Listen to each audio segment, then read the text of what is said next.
नमस्ते दोस्तों। ये वीडियो में हम लोग देखेंगे कि कल के दिन मतलब 12 अगस्त के दिन निफ्टी और बैंक निफ्टी में किस तरीके का मोमेंटम एक्सपेक्टेड है। तो सबसे पहले हम लोग देख लेते हैं आज के दिन का हमारा परफॉर्मेंस। तो आज के दिन ये जो अपना टेलीग्राम वाला फ्री चैनल है जहाँ पे मैं फ्री में इंट्राडे के सिग्नल्स देता हूँ, इसका लिंक मैंने नीचे डिस्क्रिप्शन बॉक्स में डाल दिया है। तो यहाँ पे मैंने निफ्टी का सेल का सिग्नल दिया था और ये जो मैंने यहाँ पे निफ्टी का सिग्नल दिया था इसमें ऑलमोस्ट हमें 1:4 का रिस्क रिवॉर्ड रेशो मिला हुआ है। फ्री सिग्नल के ऊपर जो लोगों ने ट्रेड किया था उनका भी मैं यहाँ पे रियल ट्रेड प्रूफ दिखा देता हूँ। प्लस मैं मेरे खुद के अकाउंट में जो ट्रेड करता हूँ उसका भी मैं यहाँ पे रियल ट्रेड प्रूफ दिखा देता हूँ with the exchange execution order number और एग्जीक्यूटेड स्टेटस के साथ।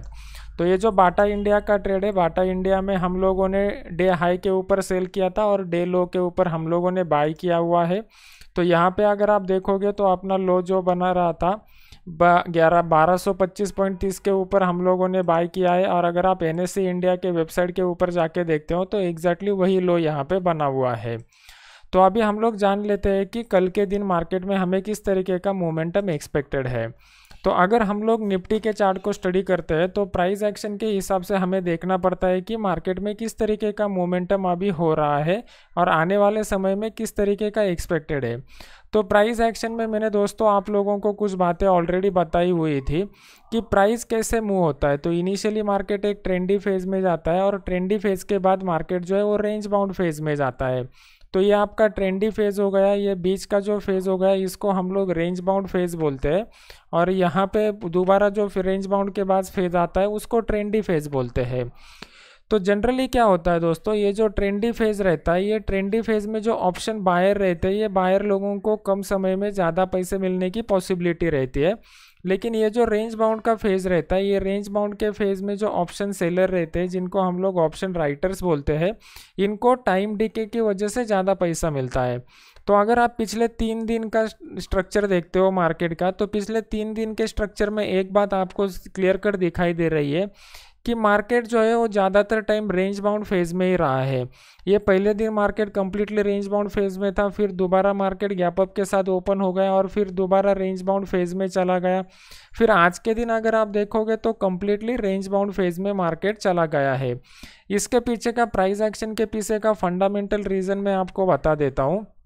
फंडामेंटल रीज़न ये था कि जो गवर्नमेंट का जो इशू चल रहा है, सुप्रीम कोर्ट में जो इशू चल रहा है, वो सुप्रीम कोर्ट के जो इशू है उसका कल के दिन हियरिंग आना की एक पॉसिबिलिटी थी, लेकिन कल के दिन वो हियरिंग आया नहीं है और उसको टाल के अभी 14 अगस्त के दिन पे रखा हुआ है। तो ये जो फंडामेंटल ट्रिगर है उसकी वजह से मार्केट में बहुत ही सीमित दायरे में हमें कारोबार दिख रहा है। मार्केट गैप अप के साथ ओपन होकर कंप्लीटली रेंज बाउंड फेज में जा रहा है। तो जब भी मार्केट ऐसा रेंज बाउंड फेज में जाता है, टाइम डिके की वजह से ऑप्शन राइटर को बहुत बढ़िया बेनिफिट होता है और जो बायर्स रहते हैं उनको कम मौका मिलता है। तो अभी हम लोगों को देखना पड़ेगा कि कल के दिन हमें ट्रेड करना है तो किस हिसाब से करना पड़ेगा। तो प्राइस एक्शन के हिसाब से अगर हम लोग यहाँ पे देखते हैं तो यहाँ पे आपको क्लियर कट दिखाई दे रहा है कि मार्केट जो है वो market series of higher highs और हाइयर लोज बनाते जा रहा है। लेकिन जैसा कि मैंने आपको सिखाया हुआ था कि आपको मार्केट में ट्रेंड भी देखना है और ट्रेंड देखने के बाद ट्रेंड चेंज का कोई साइन आपको यहाँ पे मिल रहा है क्या, वो भी आपको देखना पड़ेगा। तो यहाँ पे अगर आप देखोगे तो यहाँ पे एक क्लियर कट साइन मिल रहा है। यहाँ पे एक डबल टॉप जैसा फॉर्मेशन हमें दिखाई दे रहा है, लेकिन ये डबल टॉप जैसा फॉर्मेशन ट्रेंड चेंज का साइन कब माना जाता है, जब इसका जो मिड पॉइंट बना होता है, ये मिड पॉइंट के नीचे with the increase in volume market आता है, तभी हम बोल सकते हैं कि मार्केट यहाँ से नीचे आने की पॉसिबिलिटी है। तो अभी कल के लिए अगर आपको ट्रेड करना है तो कल के लिए इंपॉर्टेंट लेवल कौन से रहेंगे मैं आपको बता दे रहा हूँ। तो नीचे की साइड में ये जो लेवल बना हुआ है 11,299 का, मतलब 11,300 का जो लेवल बना हुआ है, इसके नीचे मार्केट अगर आता है तो मार्केट नीचे आने की पॉसिबिलिटी है। और अपसाइड की तरफ अगर आप देखते हो तो आपका अपसाइड की तरफ 11,373 का जो लेवल बना हुआ है, इसके अगर ऊपर मार्केट जाता है तो वहाँ पे अपसाइडेड मोमेंटम आ सकता है। तो डाउन साइड के लिए अगर आपको प्ले करना है तो ये लेवल को विद इंक्रीज इन वॉल्यूम के साथ आपको ब्रेक होने तक वेट करना पड़ेगा, तभी मार्केट नीचे आने की पॉसिबिलिटी है। और अगर ये ऊपर के लेवल को with the increase in volume market break करता है तब अप जाने की पॉसिबिलिटी है। और यहाँ पे आपको वॉल्यूम जो देखना है दोस्तों, ये वॉल्यूम आपको कभी भी स्पॉट के चार्ट में नहीं दिखाई देगा, वो आपको फ्यूचर के चार्ट में ही देखना पड़ता है। और फ्यूचर का जो चार्ट है वो भी जो नियरेस्ट लेटेस्ट रहेगा वो आपको फॉलो करना पड़ेगा। तो ये हो गया निफ्टी के बारे में। अभी जान लेते हैं कि बैंक निफ्टी में किस तरीके का स्ट्रक्चर यहाँ पे बना हुआ है। तो बैंक निफ्टी के चार्ट को अगर हम लोग देखते हैं तो बैंक निफ्टी में भी प्राइस एक्शन के हिसाब से क्लियर कट अप ट्रेंड यहाँ पे बन रहा है। और अप ट्रेंड में ऊपर की साइड में फिर हमें देखना पड़ेगा कि कहाँ पे हमें रेजिस्टेंस का लेवल यहाँ पे मिल रहा है। तो ऊपर की साइड में अगर हम लोग देखते हैं तो यहाँ पे 22,346 का जो लेवल बन रहा है, ये लेवल इंपॉर्टेंट रेजिस्टेंस लेवल बन रहा है। तो यहाँ पे आपको बैंक निफ्टी में ट्रेड करते समय दो बातों का ख्याल रखना पड़ेगा दोस्तों। पहली बात यह है कि जो वीकली एक्सपायरी है थर्सडे के दिन, वो वीकली एक्सपायरी को आपको याद रखना पड़ेगा। और दूसरा पॉइंट जो है वो 14 तारीख को जो सुप्रीम कोर्ट का डिसीजन आने वाला है, उसका भी बहुत बड़ा इम्पैक्ट बैंक निफ्टी के ऊपर पड़ सकता है।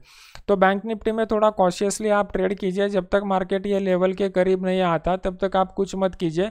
अगर मार्केट यहाँ से रिवर्स होता है तो यहाँ पे आपको बहुत बढ़िया डाउनसाइडर फॉल मिल सकता है, लेकिन वहाँ पे मार्केट रिवर्स होने के कुछ साइन देना चाहिए। अगर एक आधा बेरिश कैंडल बनता है with the increase in volume, तो वो आप एक साइन मान सकते हो और उस हिसाब से आप ट्रेड कर सकते हो। तो इसी तरीके का simple price action trading strategy में मेरे खुद के अकाउंट में ट्रेड करने के लिए यूज़ करता हूँ। और ये जो अपना टेलीग्राम का चैनल है, यहाँ पे मैं फ्री में इंट्राडे के सिग्नल देता हूँ, जहाँ पे 42,000 से ज़्यादा लोग जुड़े हुए हैं। तो इसका लिंक मैंने नीचे डिस्क्रिप्शन की बॉक्स में दिया हुआ है। आपको चाहिए तो आप ये लिंक के ऊपर क्लिक करके इस फ्री वाले चैनल को ज्वाइन कर सकते हो, जहाँ पे आपको फ्री में इंट्राडे के सिग्नल्स भी मिल जाएंगे।